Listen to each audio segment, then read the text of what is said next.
Hermanos, estamos en un tiempo muy importante donde podemos reflejar sobre un año. Ha tenido este año sus altos y sus bajos, pero en todo momento mantenemos ese enfoque en que tenemos un Dios bueno, un Dios soberano, un Dios que merece nuestro tiempo, atención y adoración. Hermanos, en esta mañana vamos a poner atención en un texto y voy a pedir que abren sus Biblias, por favor, al Evangelio de Mateo, capítulo 1. El Evangelio de Mateo, capítulo 1. Yo voy a hablar en preparación para este estudio, este sermón, sobre unos textos en el Testamento Antiguo. Ya tenemos tiempo estudiando los pactos de Dios.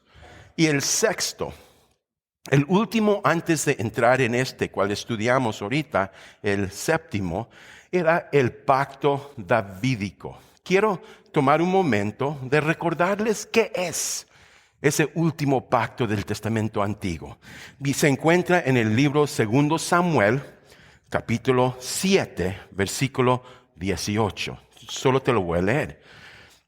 Dice la Escritura aquí, versículo 16 hasta 18.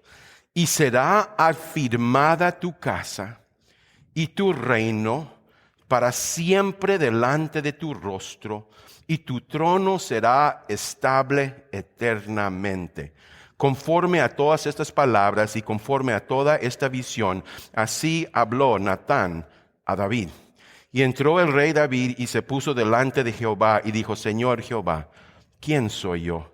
¿Y qué es mi casa para que tú me hayas traído hasta aquí? Hermanos, esta palabra que estamos escuchando es una promesa que el Señor le dio al rey David. Si se acuerdan del rey David, ¿verdad? El pastor de jóvenes, crece a llegar a ser rey de Israel, pero su tiempo en el trono era temporal. Y sabemos históricamente que el reino de Israel iba a caer varias veces. Y por un tiempo se perdió el país de Israel del faz del mundo. Fue un milagro cuando Dios una vez más permitió Israel ser restablecido en el mundo. Pero aquí, este pacto, cuando Dios le dice a David, no solo va a existir, va a haber un rey que viene de tu sangre, que viene de tu linaje. Y cuando Él llega, va a tomar el trono y Él va a reinar eternamente, para siempre. Entonces, este rey va a ser diferente que todos los reyes en el mundo. Eso, hermanos, fue el enfoque de mucho estudio para el pueblo de Israel, porque todos han estado esperando este rey. ¿Cuándo va a regresar este rey? ¿Cuándo va a haber esta persona que va a conquistar el mundo y reinar desde Israel sobre todo el mundo eternamente? Y con eso estudiaron las palabras de los profetas.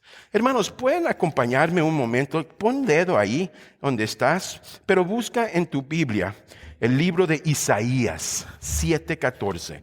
Este es un texto que estoy seguro que escuchas cada año en el tiempo de Navidad. Tal vez lo has escuchado, permítame leérselo.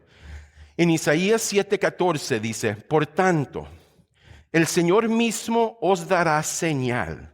He aquí que la Virgen concebirá y dará a luz un hijo, y llamará su nombre Immanuel. ¿Han escuchado ese versículo, hermanos? Amén. Pues si entras en el arena de teólogos, de profesores, de personas que entregan su vida a estudiar idiomas y lo histórico, sabes que la mayor parte de la gente va a leer ese texto, pero no lo va a entender como usted lo entiende. Por ejemplo, si te pregunto ahorita, ¿de quién habla este texto? Ustedes dicen que Jesús, ¿verdad? Pero los judíos, los que recibieron esta palabra, iban a decir, no, esto no está hablando de Jesucristo. Y no solo eso, cuando estudias este versículo en hebreo, vas a ver que Usa la palabra virgen, pero van a acusar la iglesia. Dicen, ustedes cristianos cambiaron las palabras. Porque si miras en el idioma original, la palabra virgen no está ahí. Es la palabra alma. Y la palabra alma solo significa una dama, una mujer joven. Entonces, cuando le quitas toda la influencia de los cristianos, es algo sencillo. Va a haber una dama, una mujer joven, va a dar a luz un niño y él va a tomar un lugar histórico. Pero nada más que eso. La razón por qué te llamo esto a tu atención, hermanos, porque estoy seguro que no es la última vez que lo vas a escuchar. Cada año hay más y más pastores, profesores, teólogos que están en acuerdo con esto. Dicen, no, sí creemos en Jesús, pero este texto, Isaías 7:14, no habla de Jesucristo. Y muchos dicen, pues, ¿qué dices tú, Pastor Luis? Pues, la verdad, tienen buen argumento, porque yo también estudio lo histórico, lo gramático, pero no puedo estar con ellos. ¿Y por qué no? Pues, regresa a tu escritura de hoy, hermanos, Mateo. Por esta razón, mira en Mateo capítulo 1, vamos a leer parte de la palabra de Mateo. Dame una oportunidad de encontrarlo.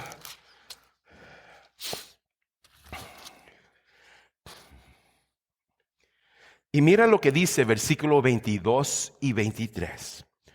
Todo esto aconteció para que se cumpliese lo dicho por el Señor por medio del profeta Isaías, cuando dijo, he aquí, una virgen concebirá y dará a luz un hijo, y llamarás a su nombre Immanuel. El apóstol Mateo, inspirado por el Espíritu Santo, conecta Jesucristo con la profecía de Isaías 7:14. Y es posible que haya dudas gramáticos o históricos, pero últimamente, hermanos, si creemos que la palabra es la palabra de Dios, es dado sin error, entonces tenemos que a fuerza aceptar esto. Te lo traigo a tu atención porque más y más, mucha gente de grande influencia está diciendo, no es cierto, Mateo estaba equivocado y no están traduciendo. Y quiero prepararte, hermanos, porque eso es lo que vas a escuchar más y más en los próximos años. Mientras nos acercamos a los últimos días, va a haber más y más escépticos.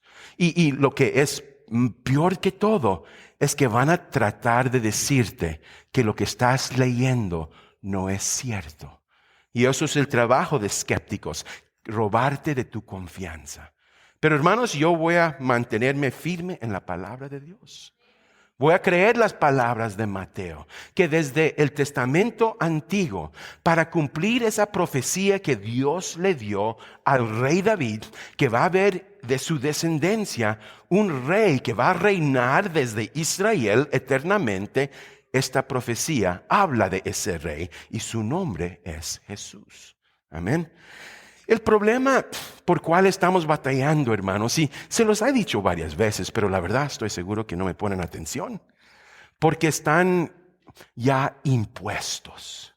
Lo miro en cada día. Lo que pasa es que estamos impuestos a recibir información. Pastor, tengo esta duda, dame la respuesta. Yo quiero entender esto, dame la respuesta. Cuando no tienes información o cuando no sabes qué hacer, vas a Google. ¿Qué es la respuesta? O que el maestro te dé la nota, dígame, ¿qué es la respuesta? Hasta ahora tenemos inteligencia artificial que te puede dar la respuesta. Y eso es la forma de educación aquí en los Estados Unidos y parece que en México también y varios países latinos. Pero el método de educación para los hebreos era diferente. No sé si se acuerdan, hermanos, les traje una ilustración de un vaso vacío y un poquito de barro. Y dije, para nosotros, aquí en los Estados Unidos y México y todos los países, somos como este vaso, somos estudiantes y vamos a la escuela para que nos llenen con información. Queremos que nos llenen, igual como ahorita. Pastor, dígame, dame las respuestas. Pero en hebreo son más como barro. Dicen, danos información y vamos a luchar con esa información. Vamos a batallar con esa información. Y por eso esa información va como barro moldear quién soy. Y lo que aprendo no es como un vaso que solo se llena y luego se le olvida lo que recibió. No, cuando luchas con el texto, cuando luchas con la información, no se te olvida. Es parte de ti y va a informarte y influirte.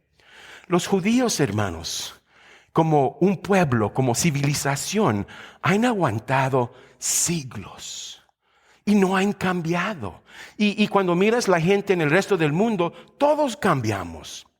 Cambiamos por cultura, cambiamos por costumbres, siempre cambiando. ¿Por qué? Esas dos diferentes formas de educación. Hermanos, los judíos pensaban, si queremos defender un país, necesitamos un ejército. ¿Están en acuerdo? Pero cuando quieres defender una civilización, necesitas educación. Piensa en lo que te he dicho.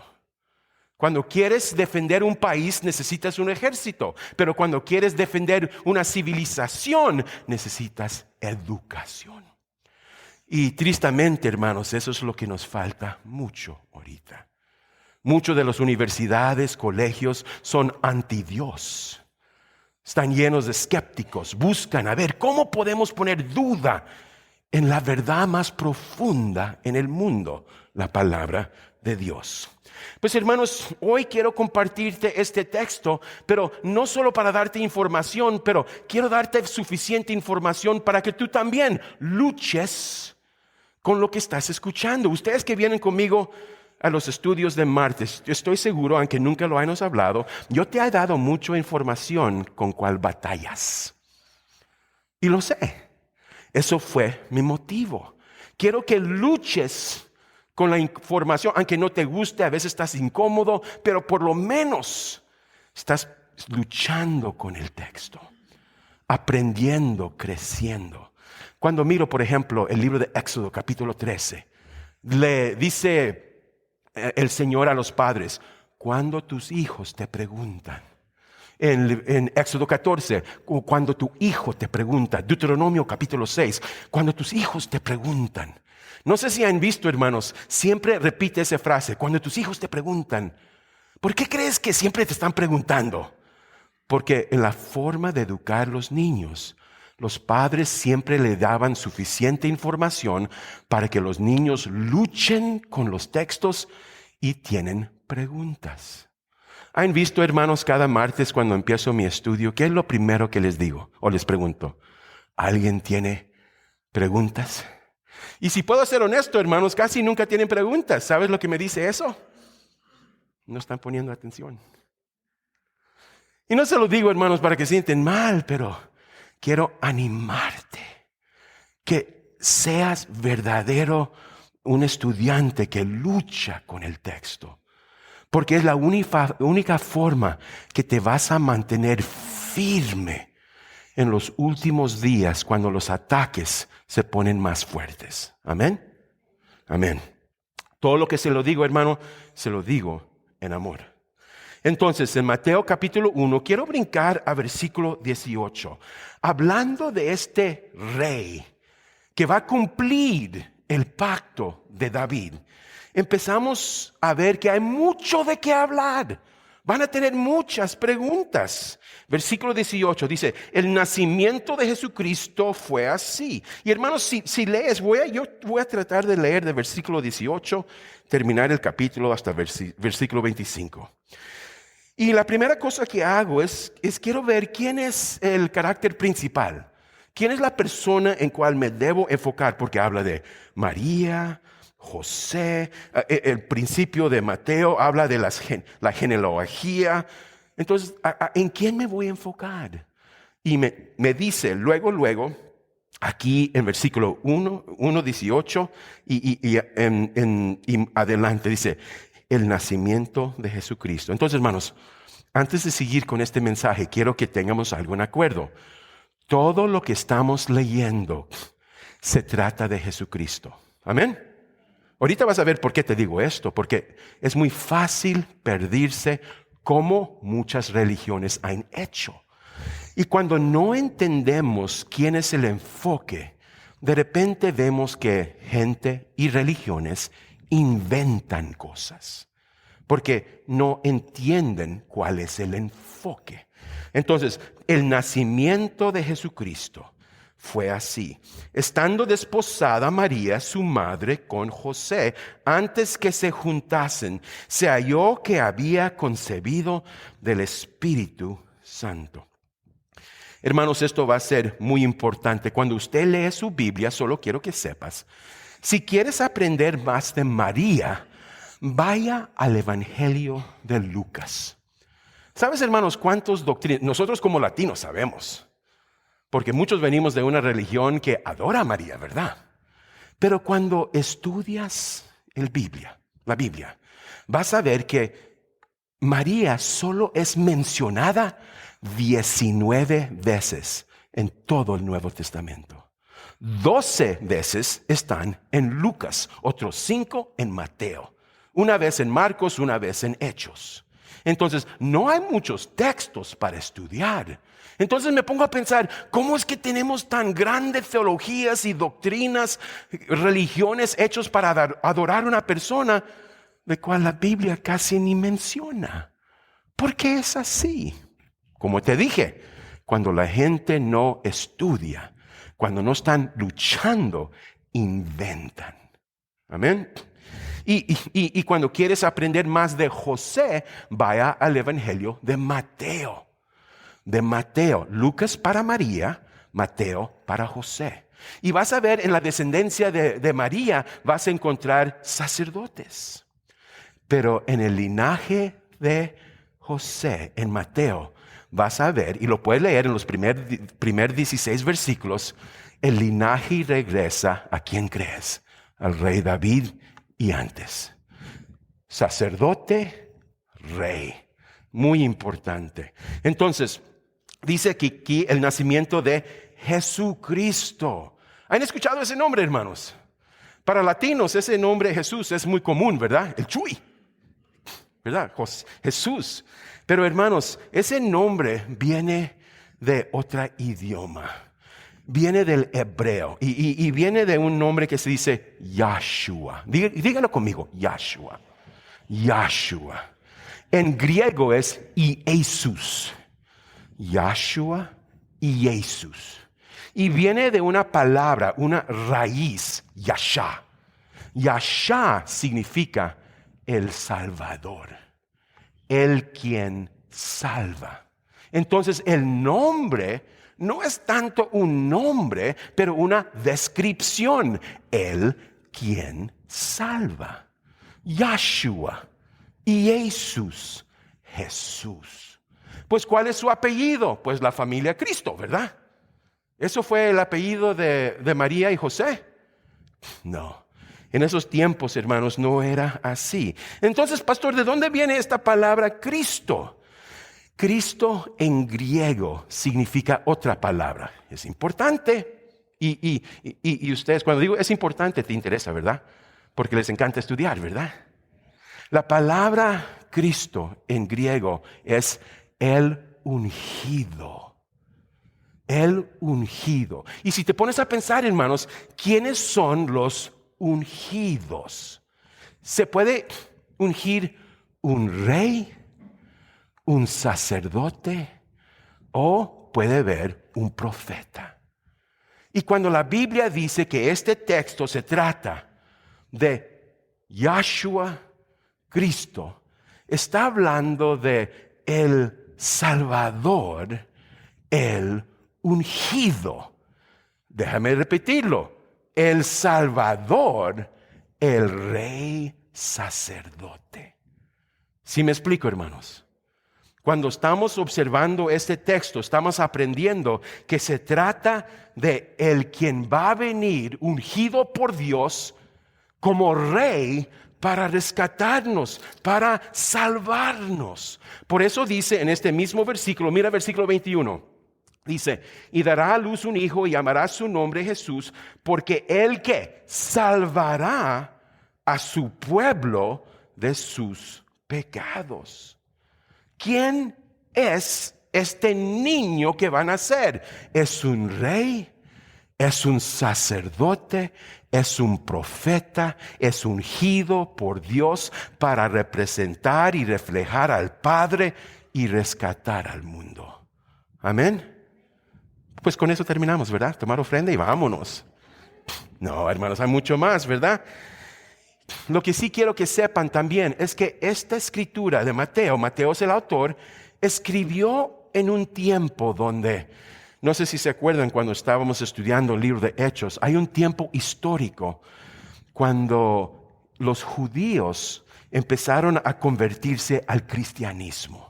Los apóstoles estaban haciendo tan buen trabajo y mucha gente se estaban convirtiendo al cristianismo. Entonces en Israel empezó una división entre judíos cristianos y judíos. Ya no podían tener convivencia. Es como católicos y cristianos en México. ¿Cómo se lo llevan ahí? No muy bien, ¿verdad? Entonces, aunque eran la misma gente, se dividieron judíos cristianos y judíos. Y entonces, para seguir alcanzando los judíos, Mateo va a escribir esta carta en una forma que atrae a los judíos. Y va a usar dos cosas que les va a llamar la atención. Número uno, la ley. Porque judíos entendían el valor de la ley y también tradición. Tradición es fuerte, ¿no creen, hermanos? ¿Cuántos de ustedes son tradicionalistas? Tienen sus tradiciones. Y es difícil a veces romper tradiciones, ¿verdad? Entonces Mateo va a usar tradición para tratar de convencer a la gente que reciben a Jesucristo, Yahshua HaMashiach. Tal vez, hermanos, les debo decir una cosa más. Ese nombre Cristo, el ungido, ¿sabes cómo se dice en hebreo? Mashiach. Para que lo tengas en tu mente, dígalo conmigo. Yahshua HaMashiach. Jesucristo el Mesías. Yahshua HaMashiach. Y Mateo quiere convencer a judíos a aceptar a Yahshua HaMashiach, el ungido de Dios que vino a rescatarnos de nuestros pecados. Entonces vas a ver mucho ley y tradición en el texto. Y para mucha gente, hermanos, mira estos versículos que estamos estudiando como grande bendición, pero hay dos personas que tal vez no lo miran tanto como bendición. ¿Quién sería? José y María. Y hermanos, ellos nos enseñan que a veces la voluntad de Dios para cumplirse en la tierra le cuesta a los humanos. ¿Tú crees que fue fácil para José y María cumplir lo que vamos a leer? No. Y hermanos, quiero que entiendas, muchas veces en tu vida va a haber momentos cuando Dios quiere usar su vida. Hermanos, pregunta, ¿quieres que Dios use tu vida? Entonces, hermanos, si eso es cierto, dígame si eso es lo que quieres. Hay algunos que yo no voy a decir nada. Pero si eso es cierto, hermanos, entonces Dios no se va a preocupar por tu calendario, tus gustos, tus tradiciones o tus deseos. Él va a cumplir su voluntad. ¿Se acuerdan lo que Jesucristo dijo? Si esta copa puede pasar de mí, pero no mi voluntad, sino la suya. ¿Han escuchado eso? Y si eso fue la actitud de Cristo, ¿qué debe ser nuestro, hermanos? Pues quiero tomar un momento aquí en versículo 18, hablar un momento sobre esta mujer María, porque si se me acuerdo en Isaías 7:14 dice una virgen, una dama si quieres, y esta es esa mujer. María es la persona que Isaías 7:14 estaba hablando. Quiero que sepas, hermanos, desde el principio, porque ha habido tanto conflicto entre católicos romanos y cristianos. Los católicos romanos expandan mucho las doctrinas de María. En respuesta, cristianos no quieren ver nada con María. Ni mencione su nombre. Entonces son dos extremos. Pero tenemos que aceptar, hermanos, que María fue una gran mujer de fe, que mostró grande fe y obediencia y merece nuestro respeto. Amén. Fue una mujer de grande bendición al pueblo de Dios. Ese nombre María viene de antigüedad. Muchos de los judíos les gustaba darle nombres a sus hijos de héroes del pasado. El nombre María viene del hebreo también, pero viene del libro de Éxodo. ¿Sí se acuerdan de Moisés, hermanos? ¿Se acuerdan que Moisés tenía una hermana mayor? ¿Se acuerdan su nombre? ¿Qué fue? Miriam. Miriam es el nombre María. Y qué interesante, hermanos, que le dieron ese nombre, porque si te acuerdas en el libro de Éxodo, ¿cuál fue el deseo de Miriam? Ella fue buscando a su hermanito cuando estaba en peligro. Y fue su responsabilidad cuidar el joven que iba a rescatar al pueblo de Israel, Moisés. En la misma manera como Miriam cuidó a Moisés, María va a cuidar a Jesucristo. Si me entienden, hermanos. Y entonces, hermanos, vemos que esta niña, esta dama, esta virgen, hubiera tenido como unos 13, 14 años. Mucha gente dice, pero ¿por qué fue así? ¿Por qué se casan tan joven las niñas? Eso no es bueno. Pues había varias razones, hermanos, y fueron razones profundas. Primeramente, la gente no vivía mucho tiempo. Y dar de luz un bebé podía afectar el cuerpo de una mujer. Y casi muchas mujeres perdieron su vida dando luz a bebés. La mitad de todos los hijos se morían. Entonces sentían que si una niña empieza a estar embarazada más temprano en su vida, es más fuerte y puede aguantar el embarazo. Eso fue una razón muy importante. Pero también quería que la niña esté casada con bebé temprano en vida, porque si ella está en riesgo de morir, más sus padres. Hermanos, ellos no vivían mucho tiempo, aunque leemos gente en la Biblia que vivió muchos años, no era lo normal. Y era posible que tu mamá y papá puedan fallecer antes que la niña se case y tenga bebé.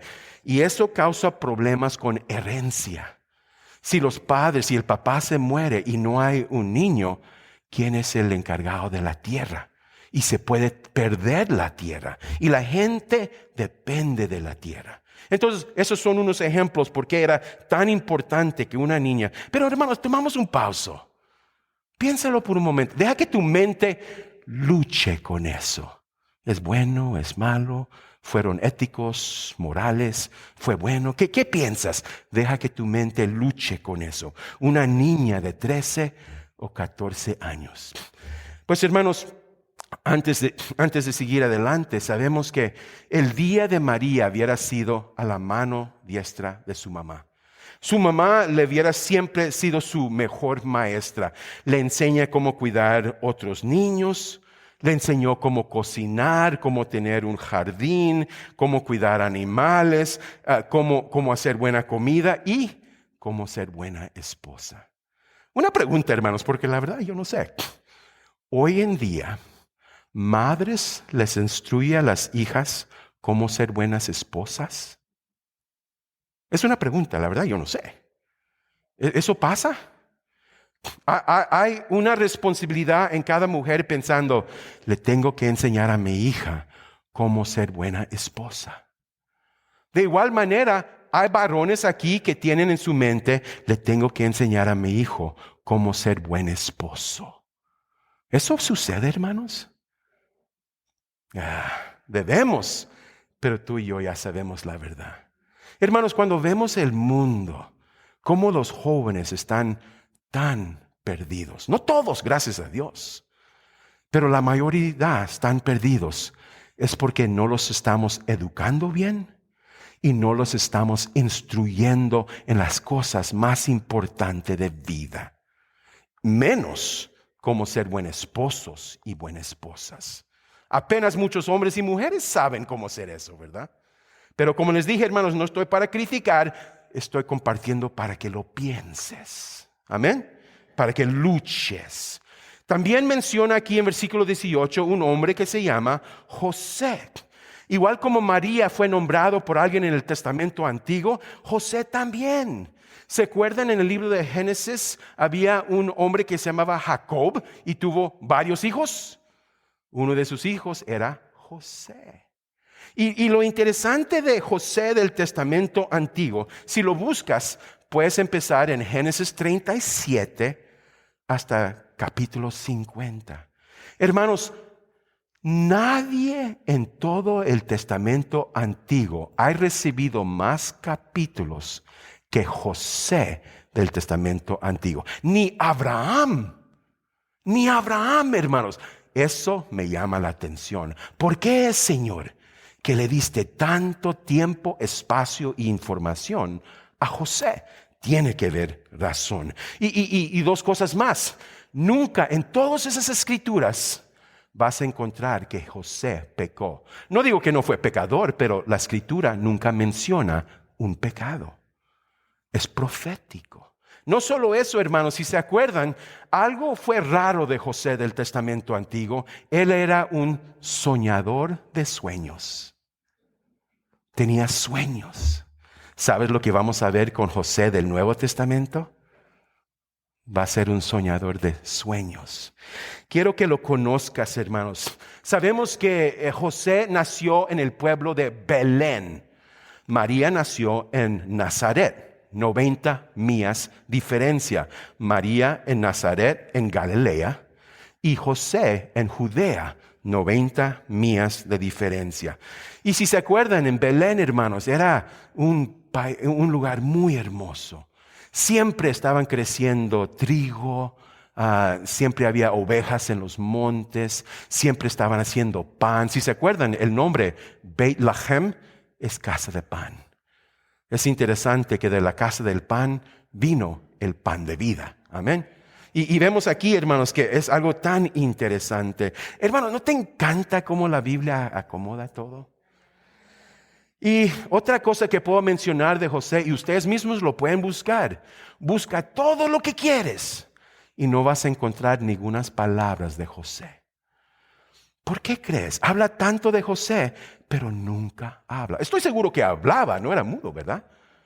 Pero la Biblia nunca graba sus palabras. ¿Por qué? Porque el autor quiere que mires sus acciones, no sus palabras. Es buen estudio para nosotros varones, ¿verdad, hermanos? Menos excusas, más acción. No quiero empezar pleitos. Pero sabemos que José, como su padre también, era un carpintero. Es interesante, hermanos, porque cuando va José al norte, no hay muchos árboles para allá. Pero si era carpintero, era un hombre que trabajaba con sus manos. Hermanos, ¿conocen un hombre que trabaja con sus manos? Sí, ¿han visto sus manos? Son todas heridas y secas. Me gusta un dicho que siempre les digo, y yo lo escuché en la tele, voy a mis hijas y les digo, mira, mis manos se miran así para que tus manos se miren así. Porque siempre tienen sus uñas todas bonitas y mis manos muy feas. José era un hombre, un carpintero que trabajaba con sus manos.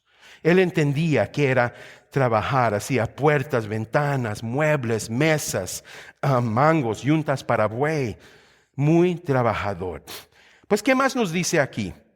Dice en versículo 18 que estando desposada María, su madre, con José. Entonces, desposada, eso es otra cosa que la verdad ya no tenemos. Hermanos, cuando jóvenes en el tiempo de Jesucristo querían casar, se tenía que hacer en 3 partes. ¿Cuántos de ustedes varones, antes de casarse con su esposa, tuvieron que ir a hablar con su papá? ¿Y cómo lo hiciste? ¿Llevaste una botella de tequila, unos panes, un chorizo? ¿Qué hiciste para ganar su favor? Eso era parte de aquí. Cuando niños eran chiquitos, hermanos, nosotros pensamos, pues queremos que nuestros jóvenes encuentren esa persona especial, que estén enamorados y se casen. Así no fue en Israel. Los padres, cuando los niños eran chiquitos, estudiaban los niños y ellos decidieron quién se va a casar con quién. No era tu opción. Los padres lo decidieron. Y hermanos, ¿qué piensan de eso? Para mí me encanta la idea. Yo decido con quién se va a casar con mis hijos, ¿verdad? Algunos dijeron, no. Te dije, hay que luchar. Y lo que pasaba es la primera parte se llama el arreglo. Entonces, dos familias se juntan y deciden cómo van a hacer el contrato, el trato. Entonces, puedes tener una niña de 2 años y ya está en un arreglo. Ya está en un contrato y puede seguir hasta la edad más grande. Pero ya después, cuando la niña llega a los 13 años, puede entrar en la desposada. Eso quiere decir que a la edad de 13, a veces fue 12, pero le decían a la niña, niña, este joven acá va a ser tu esposo. Entonces, por 1 año vas a quedarte con tu familia, este joven con su familia. Niña, vas a estar con tu mamá, ella te va a ayudar a prepararte por tu matrimonio. Joven, vaya con tu papá, empieza a construir la casa porque necesitas una casa, porque en 1 año tienes que venir por tu esposa y van a entrar en el tercer parte. Es el arreglo, la desposada y consumación del matrimonio. Ya la tercer parte es cuando se casan, entran a la casa del esposo y están íntimamente juntos por la primera vez. Esto era la ley de Israel. En el arreglo, separados. En la desposada, separados. No fue hasta la tercera parte que pueden estar físicamente juntos el uno con el otro. ¿Sí me explico, hermanos? Pero hay un problemita aquí. Hay un problemita aquí. Dice, el nacimiento de Jesucristo fue así, estando desposada María, su madre, con José, antes que se juntasen, antes de la consumación, la tercera parte, se halló que había concebido del Espíritu Santo. ¿Cómo entiendes eso? Estaba embarazada. Hermanos, hay mucho que decir aquí. Primeramente, el autor quiere que entiendas, esto no es algo normal ni natural. El autor quiere que entiendas la conexión con Isaías 7:14. Entonces, lo que está pasando no es de humanos, es de Dios, es por Dios y solo Dios lo puede explicar. No lo tienes que entender, no lo tienes que aceptar, pero es la verdad. Dios está haciendo esta obra. Quiero llamar otra cosa a su atención. Dice que se halló. Eso es un verbo, hermanos. En el idioma original es verbo. Y razón por qué te llamo esto atención es porque el verbo es pasivo. Ponga atención, hermanos. Cuando dice que se halló, el autor te está comunicando algo. Lo que está pasando no es por María, o porque María ha hecho algo, o porque María merece algo, o porque María influyó algo. No. Ella es pasiva. Lo que está pasando viene de otro. ¿Quién es el otro? El Espíritu Santo. María no hace nada. Es hecho a ella. La razón por qué te llamo la atención es porque hay muchas religiones que dicen, no, es que hay que orar a la Virgen María porque como es la madre de Dios y si quieres comunicar con el Hijo tienes que ir con la madre. Hermanos, nunca en las Escrituras María trae a Jesús. Escudriñalo todo lo que tú quieres. Cada vez que viene Jesucristo, siempre viene por el Espíritu Santo. ¿Sí me escucharon?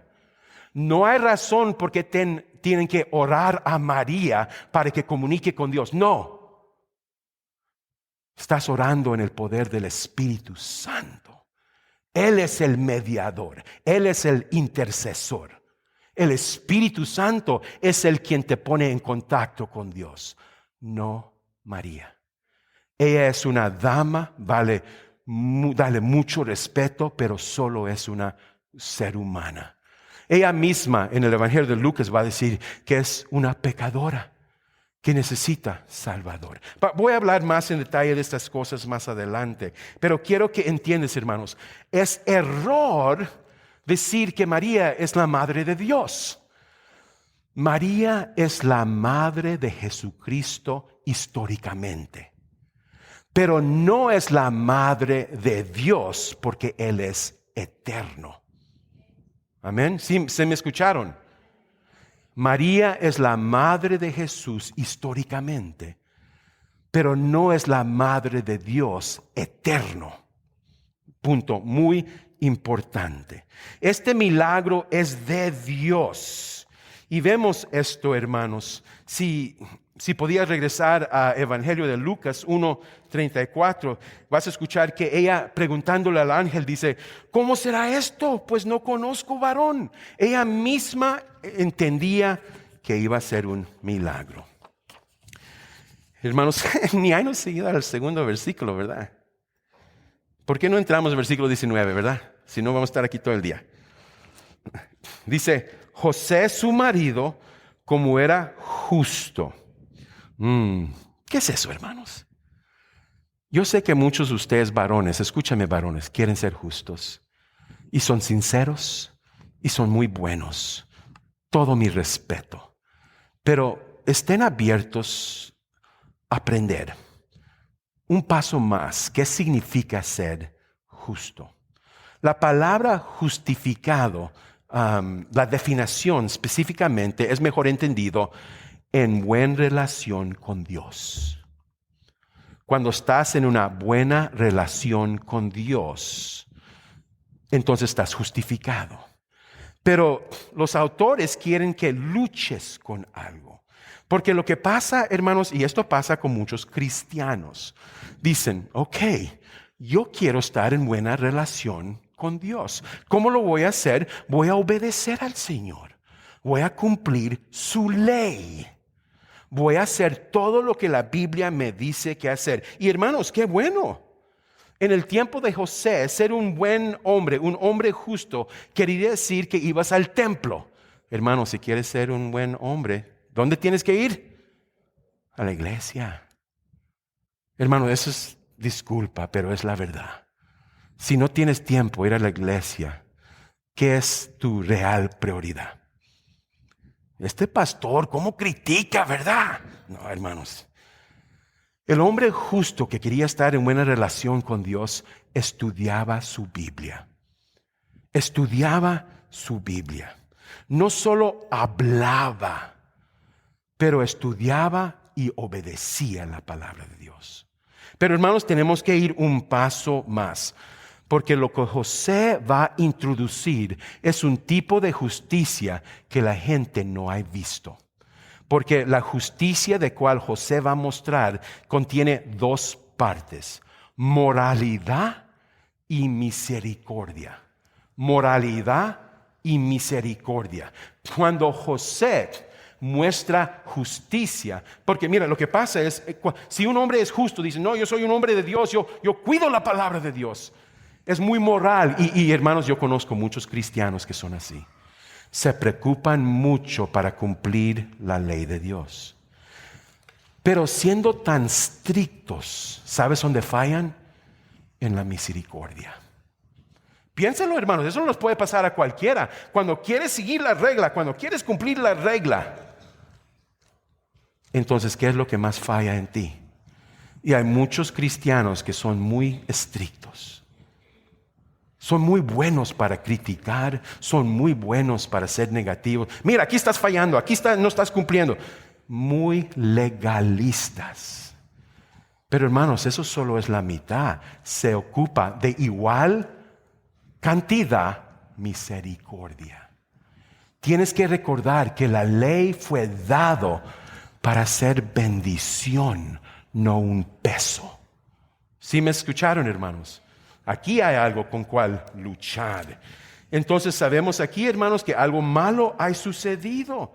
Dice que se había concebido del Espíritu Santo. José, su marido, como era justo y no quería infamarla, quiso dejarla secretamente. Era el derecho de José. Cuando aprendió que ella estaba embarazada y él supo, no es mío, él tenía el derecho por ley a acusarla. Y en acusarla la hubieran traído al centro del pueblo, toda la gente había salido, la acusación hubiera sido dado, hubieran probado que estaba embarazada, ahí en medio de toda la gente la hubieran matado con piedras. José era un hombre justo, él entendía la ley, entendía sus derechos, pero ¿qué es lo que mostró, hermanos? Misericordia. ¿Sabes lo que es misericordia? Lo que mereces, no te lo doy. Hermanos, ¿cuántas veces no has hecho algo en la vida y la verdad mereces castigo? Pero Dios no te castigó. Te dio gracia. Te dio misericordia. Ser un cristiano justo es un cristiano que entiende cómo balancear moralidad con misericordia. Amén. Yo sé que se me está acabando el tiempo, hermanos. Disculpa que voy muy lento aquí. Estoy enfermo, dame chance, ¿ok? Dice, y pensando él en esto, he aquí un ángel del Señor le apareció, ¿en qué? En sueños.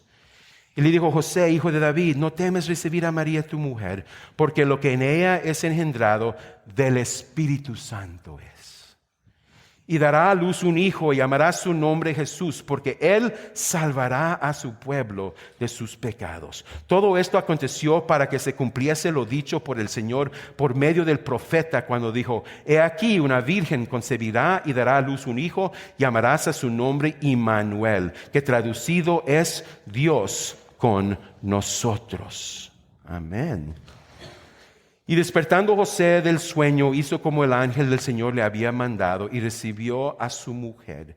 Pero no la conoció hasta que dio a luz a su hijo primogénito y le puso por nombre Jesús. Hermanos, yo sé, ya se me acabó el tiempo. Déjame mencionar dos cosas más, muy breve. Dice, despertando José del sueño, hizo como el ángel del Señor le había mandado y recibió a su mujer. Pero no la conoció. Eso quiere decir, no hubo consumación del mal, no tuvieron intimidad.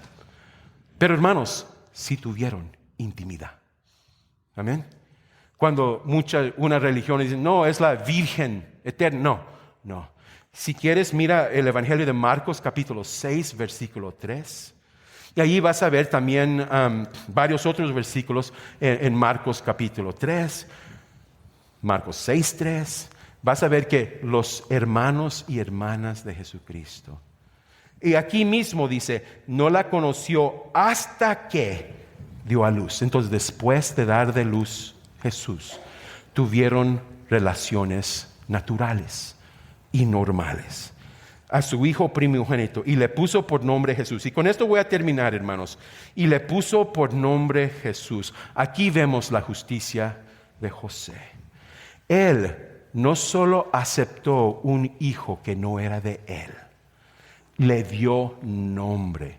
Cuando un padre le da nombre a un niño, lo está adoptando, está aceptando que ahora es de él. José es el padre que adoptó a su hijo. Algo que podemos estudiar cuando venimos al estudio, hermanos.